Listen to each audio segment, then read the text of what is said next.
20 વર્ષના 2 હરિભક્તો. સ્વામિનારાયણ હરે સંવત 1885ના પોષ સુધી બીજને દિવસ શ્રીજી મહારાજ શ્રી ગઢડા મધ્યે દાદા ખાચરના દરબારમાં મેડીને આગળ ઓટા ઉપર ઢોળિયો ઢળાવીને રાત્રિને સમયે વિરાજમાન હતા ને સર્વ શ્વેત વસ્ત્ર ધારણ કર્યા હતા ને પોતાના મુખારવિંદની આગળ સાધુ તથા દેશ દેશના હરિભક્તની સભા ભરાઈને બેઠી હતી. પછી શ્રીજી મહારાજે શુકમુનિને પ્રશ્ન પૂછ્યો છે, 2 સત્સંગી છે તેની અવસ્થા 20 વર્ષની છે તથા બેને નિશ્ચય, હેત, ભક્તિ, વૈરાગ્ય, ધર્મ તે બરોબર છે અને તેમાંથી એકને તો પ્રારબ્ધ યોગે કરીને પરણીને સ્ત્રી મળી ને એકને ન મળી ને સાંખ્ય યોગી રહ્યો ને એને પણ પરણ્યાની તો ઈચ્છા હતી પણ મળી નહીં. ત્યારે એ 2 જણને તીવ્ર વૈરાગ તો પ્રથમથી જ ન હતો, માટે વિષય ભોગમાં બેયની તીક્ષ્ણ વૃત્તિ હતી. તે તીક્ષ્ણ વૃત્તિ ઓછી તે ગૃહસ્થ થયો તેની થાય કે સાંખ્યયોગીની થાય તે કહો. અને વેદ તો એમ કહે છે જેને તીવ્ર વૈરાગ્ય હોય તેને બ્રહ્મચર્યપણા થકી જ સંન્યાસ કરવો ને જેને મંદ વૈરાગ્ય હોય તેને વિષય ભોગની તીક્ષ્ણતા ટાળ્યાને અર્થે ગૃહસ્થાશ્રમ કરવો ને પછી વાનપ્રસ્થ થવું ને પછી સંન્યાસ કરવો. માટે વિચારીને ઉત્તર કર્યો. પછી શુકમુનિએ એનો ઉત્તર કરવા માંડ્યો પણ થયો નહીં. પછી શ્રીજી મહારાજે એનો ઉત્તર કર્યો છે, એ ગૃહસ્થાશ્રમી સારો ને બીજો જે સાંખ્યયોગી તે ભૂંડો. કેમ જે એને તીવ્ર વૈરાગ્ય નથી, માટે એણે વિષયને તુચ્છ ને અસત્ય જાણ્યા નથી, તેમ કાંઈ પોતામાં આત્મનિષ્ઠાની પણ દૃઢતા નથી. તે સારું, એ સત્સંગથી બહાર જાય ને વિષયનો યોગ થાય તો બંધાઈ જાય ને જો વિષયનો યોગ ન થાય તો સત્સંગની પાછી લાલચ રાખે ને સત્સંગમાં આવે. અને જે ગૃહસ્થ છે તેને 6 મહિને સંતના દર્શન થાય તો પણ સમાસ રહે. માટે મંદ વૈરાગ્યવાળાને ત્યાગ કરવો એ ઠીક નથી. ત્યાગ તો તીવ્ર વૈરાગ્યવાળાને કરવો તે ઠીક છે. અને મંદ વૈરાગ્યવાળો ત્યાગ કરે તો એનો ત્યાગ દેહ પર્યંત નભે નહીં. વર્ષે, 2 વર્ષે, 10 વર્ષે તેના ત્યાગમાં વિઘ્ન જરૂર પડે. ત્યારે શુકમુનિએ આશંકા કરી છે, હે મહારાજ, એ મંદ વૈરાગ્યવાળો ત્યાગી છે. તે સંત થકી ભગવાનના મહાત્મ્યની વાત સાંભળે ને પછી પોતે મનમાં વિચાર કરે તો શું એને તીવ્ર વૈરાગ્ય ન આવે? અને પ્રથમથી જ તીવ્ર વૈરાગ્ય તો કોઈકને પ્રારબ્ધ યોગે કરીને હશે. અને બહુધા તો એમ પ્રત્યક્ષ દેખાય છે જે આને વૈરાગ્ય ન હતો ને પછી થયો, ત્યારે એનું કેમ સમજવું? પછી શ્રીજી મહારાજ બોલ્યા છે, એનો તો એમ ઉત્તર છે જે પોતાને વિચારે તથા કોઈ રીતે તીવ્ર વૈરાગ્ય થાય નહીં. અને જો ધર્મ, જ્ઞાન, વૈરાગ્ય, ભક્તિ એ 4 ગુણે કરીને સંપન્ન એવા જે મોટા સાધુ તેની સાથે એને અતિશય હેત થાય જેમ ભગવાનની સાથે હેત થાય છે, ત્યારે તો તે જુએ, સાંભળે, બોલે ઇત્યાદિ જે ક્રિયાને કરે તે પોતાને જે મોટા સંત સાથે હેત છે તેની મરજી પ્રમાણે જ કરે. પણ મરજી ન હોય તેવી કોઈ ક્રિયા કરે નહીં. અને તે સંતની મરજીથી બહાર વર્ત્યામાં તેના મનને વિશે નિરંતર ભય વર્તે છે. જો હું એમની મરજી પ્રમાણે નહીં વર્તું તો એ મારી સાથે હેત નહીં રાખે. તે સારું, નિરંતર તેની મરજી પ્રમાણે વર્તે.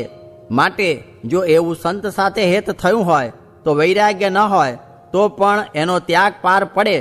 અને જુઓ ને, આપણા સત્સંગમાં બાઈ, ભાઈ, પરમહંસ એ સર્વેને અમારી ઉપર હેત છે તો મોટેરી 2-3 બાઈઓ છે તે બરોબર બીજી સર્વે બાઈઓ વર્તમાન પાળે છે. કેમ જે એ મનમાં એમ જાણે છે જે જો અમે ખબરદાર થઈને વર્તમાન નહીં પાળીએ તો મહારાજનું હેત અમારી ઉપર નહીં રહે ને કુરાજી થશે. તથા પરમહંસમાં પણ એમ છે. તથા બીજા જે સત્સંગી તથા બ્રહ્મચારી તથા પાળા એ સર્વેમાં પણ એમ છે. તથા દેશ દેશના હરિભક્ત બાઈ ભાઈ છેટે રહ્યા છે તે પણ વર્તમાનમાં ખબરદાર વર્તે છે અને એમ જાણે છે જે જો આપણ સારી પેઠે નહીં વર્તીએ તો મહારાજ કુરાજી થશે. માટે અમારે વિશે હેતે કરીને બંધાણા થકા સર્વે ધર્મમાં દૃઢપણે વર્તે છે. પણ વૈરાગ્ય તો કોઈકને થોડો હશે ને કોઈકને જાજો હશે, તેનો કાંઈ મેળ છે નહીં. અને અમે પંચાળામાં મોરે માંદા થયા હતા ને તેમાંથી જો કાંઈક થયું હોત તો જેમ હમણાં સર્વેની વૃત્તિઓ છે તેવી ન રહેત. ત્યારે તો જે તીવ્ર વૈરાગવાળા હોય તે ધર્મમાં રહે અને તેની સાથે જ જેણે પોતાના જીવને હેતે કરીને બાંધી રાખ્યો હોય તે ધર્મમાં રહે, તથા જે સત્સંગનો યોગ રાખે ને ભગવાનને અંતર્યામી જાણીને પોતપોતાના નિયમ કહ્યા છે તે પ્રમાણે વર્તે તો ધર્મમાં રહે, અને એ વિના બીજાનું તો કાંઈ ઠીક રહે નહીં. માટે અમે જે પ્રશ્ન પૂછ્યો હતો તેનો આ અમે કહ્યો તે જ ઉત્તર છે. ઇતિ વચનામૃતમ. એવી રીતે ગઢડા અંત્ય પ્રકરણનું 29મું વચનામૃત જે તે થયું. સ્વામિનારાયણ સ્વામીએ વાત કરી જે વિષયનો સંબંધ થયા મોર તો બકરાની પેઠે બીવું, ને સંબંધ થઈ જાય તો ત્યાં સિંહ થાવું. સ્વામિનારાયણ સ્વામીએ વાત કરી જે ટોપીવાળો મૂંઝાય ત્યારે બંગલામાં જાતો રહે ને ત્યાં જઈને વિચાર કરે, એમ પ્રવૃત્તિમાંથી નિવૃત્તિ પામીને પ્રતિલોમ દ્રષ્ટિ કરીને વિચાર કરવો. સ્વામિનારાયણ હરે સ્વામીએ વાત કરી જે સંગ 3 પ્રકારનો છે, તેમાં વિષયનો સંકલ્પ ન હોય તે ઉત્તમ, ને વાસનાને દબાવીને આજ્ઞામાં વર્તે તે મધ્યમ, ને આજ્ઞા લોપે તે અધમ, ને કૃપાનંદ સ્વામી જેવા તો ભગવાનના સાધર્મ્યપણાને પામેલા, તેથી તેને ભગવાન કહેવાય.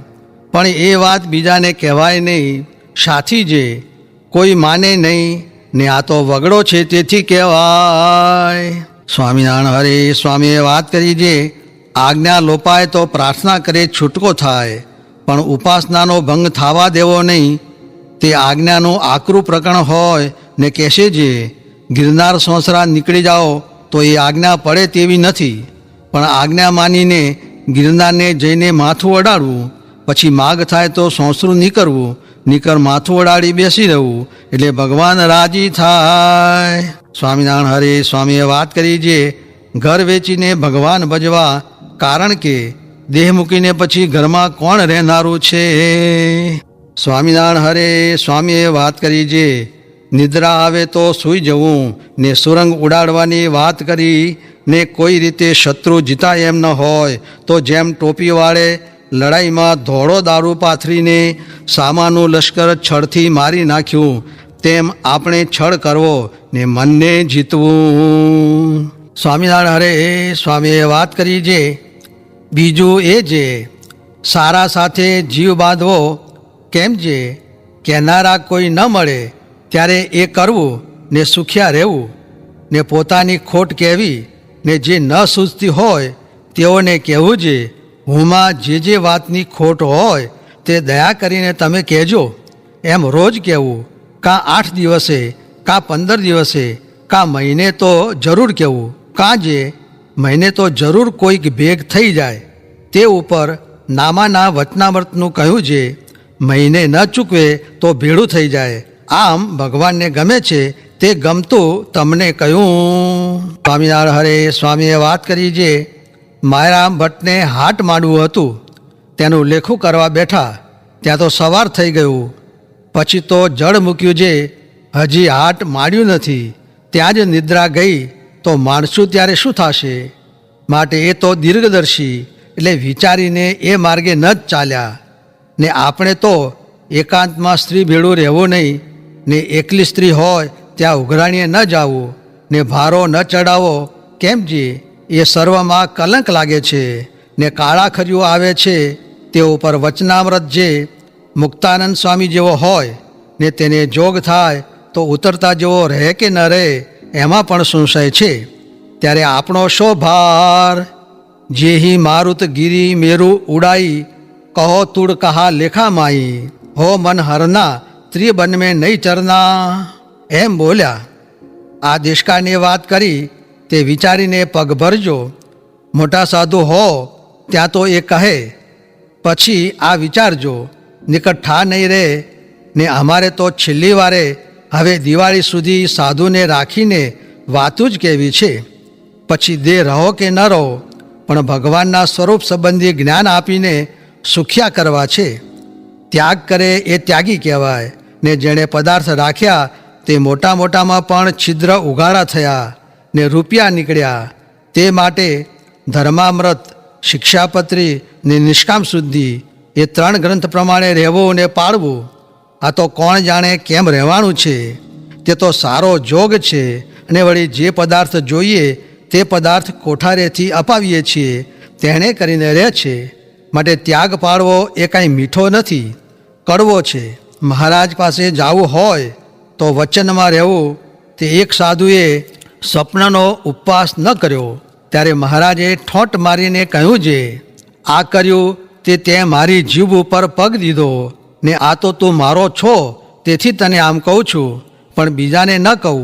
પછી તાવ આવ્યો તે 30 ઉપવાસ થયા અને એક જણે જાગરણ ન કર્યું. તે વળતે દિવસે સાંજે વીછીએ ફટકાવ્યો, તે રાત આખી જાગવું પડ્યું એમ વચનનું છે. સ્વામિનારાયણ હરે. સ્વામીએ વાત કરી છે, મોરે ઝાઝા માણસ મંદિરમાં નહીં, એટલે હું બાજરો જેટલો કહે તેટલો ઘોડાસારું આપવા ગયો.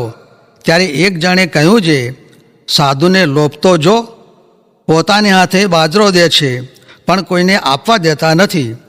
ત્યારે જો એને કંઈ ખબર છે એમ ગમ પડતી નથી.